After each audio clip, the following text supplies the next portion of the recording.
Cinta dan romantisme dalam kehidupan Rasulullah. 1. Berapa banyak kita terpukau melihat bintang film barat atau bintang film India ketika menyuapi kekasihnya dengan tangannya. Tapi jarang di antara kita yang terpesona dengan sabda Nabi yang artinya, sesungguhnya engkau tidaklah memberikan nafkah yang dengannya engkau mengharapkan wajah Allah kecuali engkau diberi pahala karenanya, sampai makanan yang engkau suapkan ke mulut istrimu. Hadits riwayat Al-Bukhari dan Muslim.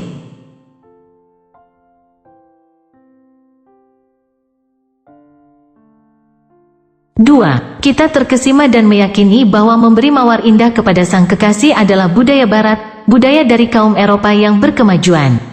Tetapi kita melupakan hadits Nabi yang artinya, barang siapa ditawarkan kepadanya bunga raihan maka janganlah ia menolaknya, sesungguhnya ia mudah dibawa dan harum aromanya. Hadits riwayat Muslim. 2253.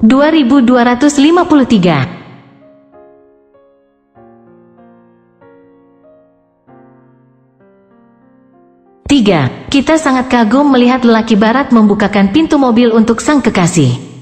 Tapi kita melupakan salah satu riwayat dari kisah Rasulullah dalam perang Khaybar. Beliau duduk sambil menjadikan paha beliau sebagai tumpuan sang istri tercinta Safiyah radhiyallahu anha untuk menaiki untanya.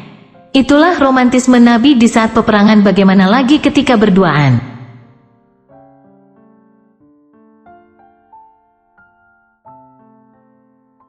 4. Rasulullah adalah seorang nabi, ksatria, pemimpin besar umat Islam, pengemban risalah agung kemanusiaan. Pikirannya tercurahkan untuk memperjuangkan kejayaan Islam. Tapi dari sisi lain beliau adalah seorang suami yang romantis. Rasulullah seringkali mencium istrinya bahkan dalam kondisi sedang berpuasa. Aisyah radhiyallahu anha menuturkan, yang artinya, Rasulullah shallallahu alaihi wasallam mendekatiku untuk menciumku. Aku katakan bahwa aku sedang berpuasa. Beliau bersabda, aku juga sedang berpuasa. Beliau menghampiriku lalu menciumku. Hadits riwayat Ahmad dalam musnadnya dan disahihkan Al-Albani dalam As-Sahihah.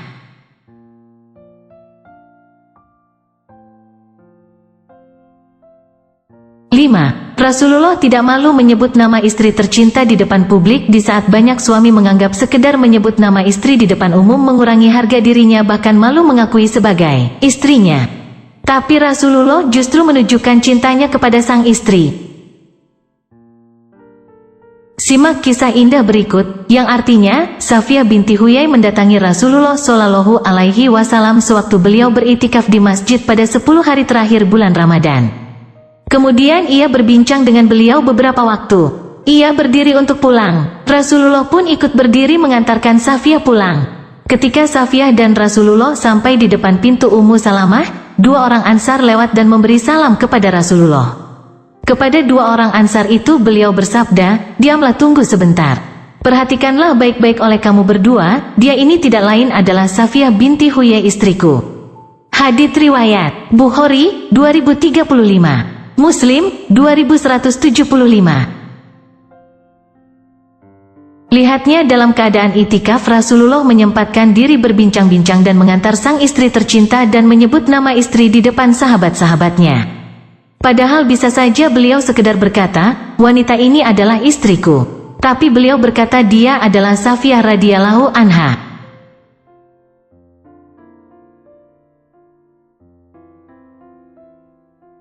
6. Rasulullah memanggil istrinya dengan panggilan kesayangan, panggilan yang menggembirakan sang istri, panggilan yang menunjukkan betapa dalam cinta beliau kepada sang istri. Beliau memanggil Aisyah dengan sebutan kesayangan, ya Humairah, si cantik yang pipinya merah merona. Terkadang beliau juga memanggilnya, ya Aish, panggilan kasih sayang untuk Aisyah. Aisyah bercerita tentang hal ini, yang artinya, sekelompok orang Habasyah masuk masjid dan bermain di dalamnya. Ketika itu Rasulullah berkata kepadaku, wahai Humairah, apakah kamu senang melihat mereka? Aku menjawab, ya. Maka beliau berdiri di pintu rumah. Aku menghampirinya, kuletakkan daguku di atas pundaknya dan kusandarkan wajahku ke pipinya. Di antara ucapan mereka, orang-orang Habasyah, waktu itu, Abu Al-Qasim, Rasulullah orang baik. Lalu Rasulullah berkata, cukup. Aku berkata, ya Rasulullah, Jangan tergesa-gesa." Beliau pun berdiri lagi untukku. Kemudian beliau berkata lagi, "Cukup." Aku berkata, "Jangan tergesa-gesa ya Rasulullah. Bukan melihat mereka bermain yang aku suka, melainkan aku ingin para perempuan tahu kedudukan Rasulullah bagiku dan kedudukanku dari beliau." Hadits riwayat Ahmad. Lihatlah bagaimana Aisyah meletakkan dagunya di atas pundak Nabi dan menyandarkan wajahnya di pipi Nabi.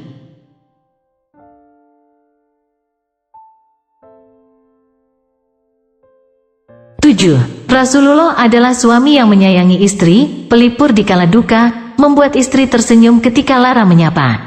Simak kisah berikut, yang artinya, pada suatu hari, Rasulullah mendatangi istri tercinta Safiyah binti Huyai. Beliau menemukan Safiyah sedang menangis. Kepadanya beliau bertanya, "Apa yang membuatmu menangis?" Safiyah menjawab, "Hafsah berkata bahwa aku anak orang Yahudi." Beliau berkata, "Katakan padanya, engkau adalah keturunan Nabi, pamanmu juga Nabi, dan sekarang suamimu juga Nabi. Suamiku Muhammad, ayahku Harun, dan pamanku Musa." Hadits riwayat Ahmad dan Tirmidzi, nomor 3894. Al-Arnaud berkata, sanadnya sahih. Lihatlah bagaimana Rasulullah menghibur dan menyelesaikan masalah tanpa ada yang tersakiti dari istri-istrinya.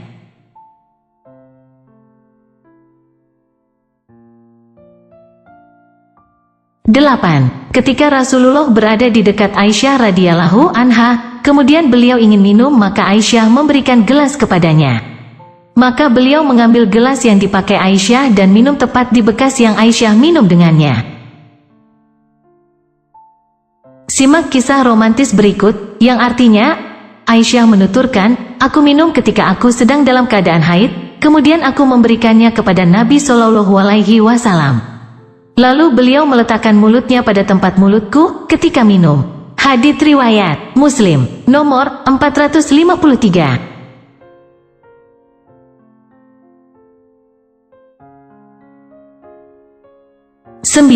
Rasulullah sangat senang bersandar di pangkuan istri tercinta sambil membaca Al-Quran. Mungkin kisah ini sebagian orang hanya melihatnya di film-film romansa. Aisyah radhiyallahu anha menuturkan, yang artinya, dahulu Rasulullah Shallallahu Alaihi Wasallam bersandar dengan kepalanya pada pangkuanku, sedangkan aku dalam keadaan sedang haid, kemudian beliau membaca Al-Quran di pangkuanku. Hadits riwayat Muslim, 454.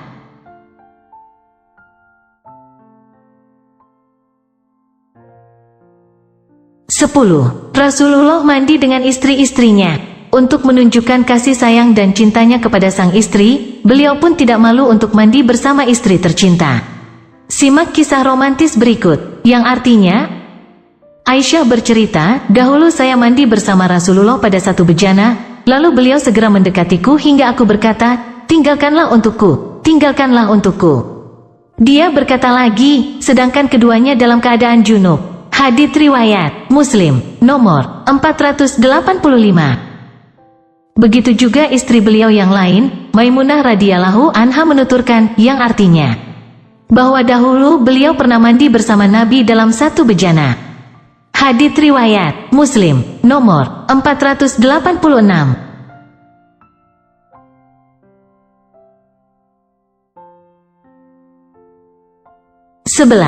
Ketika Ibunda Aisyah radhiyallahu anha ditanya, bagaimana keadaan Nabi ketika beliau berada di rumah? Maka Ibunda menjawab, beliau menjahit bajunya yang sobek, memeras susu kambingnya dan beliau membantu istri-istrinya. Kesibukan dan tanggung jawab besar yang diembannya kepada umat manusia tidak menghalangi beliau untuk berlaku romantis kepada istri-istrinya. Simak kisah berikut, yang artinya, Urwah bertanya kepada Aisyah, "Wahai Ummul Mukminin, apakah yang dikerjakan Rasulullah Shallallahu Alaihi Wasallam tatkala bersamamu di rumahmu?" Aisyah menjawab, beliau melakukan seperti apa yang dilakukan salah seorang dari kalian jika sedang membantu istrinya.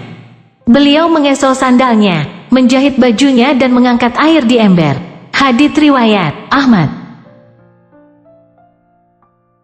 Dalam riwayat yang lain Ibunda Aisyah menceritakan, yang artinya, beliau selalu membantu pekerjaan istrinya, dan jika datang waktu salat maka beliau keluar untuk melaksanakan salat.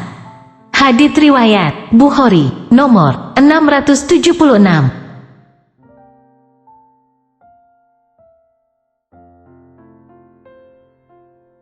12. Rasulullah adalah manusia yang paling ahli ibadah, paling bertakwa, dan paling tinggi keimanannya.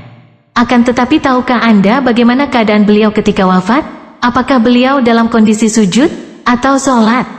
Tidak, beliau wafat sedang kepala beliau yang mulia berada di dada Aisyah radhiyallahu anha.